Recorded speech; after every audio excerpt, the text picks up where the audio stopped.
नमस्कार दोस्तों, कल्पना कीजिए एक ऐसा द्वीप जहां हजारों की संख्या में जहरीले सांप रहते हैं।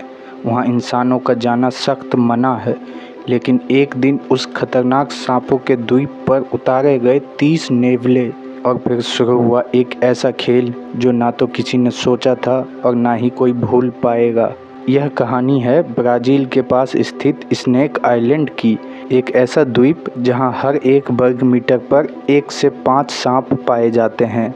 दोस्तों, ये कोई साधारण सांप नहीं, बल्कि गोल्डन लांस हेड वाइपर जैसे दुनिया के जहरीले सांप है, जिनका जहर इंसानों को मिनटों में मार सकता है।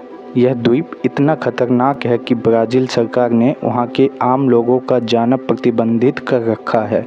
वैज्ञानिकों ने इस द्वीप पर एक प्रयोग करने का फैसला किया। उन्होंने 30 नेवले यानी मोंगूस, एक ऐसा जानवर जो सांपों का जन्मजात दुश्मन होता है। नेवले तेज होते हैं, चालाक होते हैं और जहर के प्रति आंशिक रूप से प्रतिरोधक भी। वैज्ञानिकों ने नेवले छोड़ दिए और फिर शुरू हुआ प्रकृति का सबसे खतरनाक मुकाबला। पहला दिन तो पूरा द्वीप शांत था। सांप अपने ठिकानों में थे और नेवले रेत पर घूम रहे थे। किसी को नहीं पता था कि कौन पहला हमला करेगा, लेकिन फिर एक तेज फुफकार सुनाई दी और शुरू हो गया पहला हमला। नेवला फुर्ती से उछला और सांप की गर्दन को अपने दांतों में जकड़ लिया। पहली जीत नेवलों की। अगले कुछ ही दिनों में हालात और दिलचस्प हो गए। नेवले अब पूरे द्वीप पर फैल चुके थे। सांपों के इलाके में घुसकर उन पर धावा बोलते। हर दिन एक नई लड़ाई होती और हर दिन कुछ नेवले जिंदा रहते तो कुछ सांप। कई सांपों ने मिलकर नेवलों पर हमला किया, लेकिन नेवले झुंड में आकर जवाब देते। लेकिन 7वें दिन एक अजीब चीज़ होने लगी।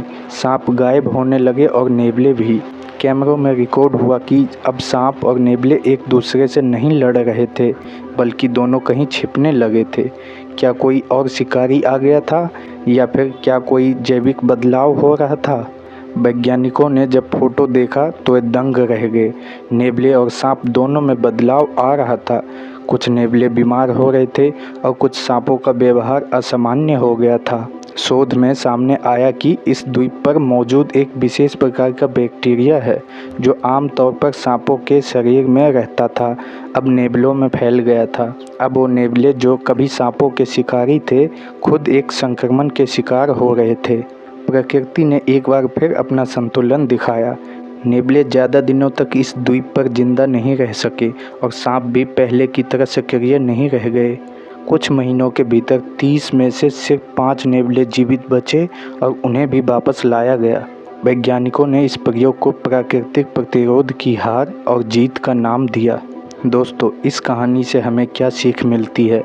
हम चाहे कितने भी समझदार क्यों न हो जाए, प्रकृति का संतुलन जब भी छेड़ेंगे वो अपना जवाब जरूर देगी। नेवले और सांपों की ये कहानी सिर्फ एक प्रयोग नहीं थी, यह एक चेतावनी थी, क्योंकि हर द्वीप पर जीतने के लिए केवल ताकत नहीं, समझदारी और संतुलन की भी ज़रूरत होती है।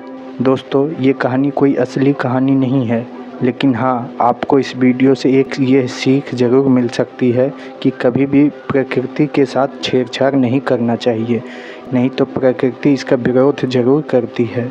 तो अगर आपको भी ये वीडियो अच्छा लगा हो तो हमारे इस वीडियो को अपना एक प्यारा सा लाइक ज़रूर देना और कमेंट करके ज़रूर बताना कि आपको ये वीडियो कैसा लगा। और हाँ, अगर अभी तक आपने हमारे चैनल को सब्सक्राइब नहीं किया, वैसे तो मुझे पता है आपने कर दिया होगा, अगर नहीं किया तो जल्दी से सब्सक्राइब कर दो और साथ में बेल आइकन भी दबा देना, ताकि हमारे अगले वीडियो का नोटिफिकेशन सबसे पहले आपके पास पहुँचे। तो मिलता हूँ आपसे एक और नए इंटरेस्टिंग स्टोरी और महान लोगों के महान विचारों के साथ। तब तक के लिए जय हिंद, जय भारत, धन्यवाद।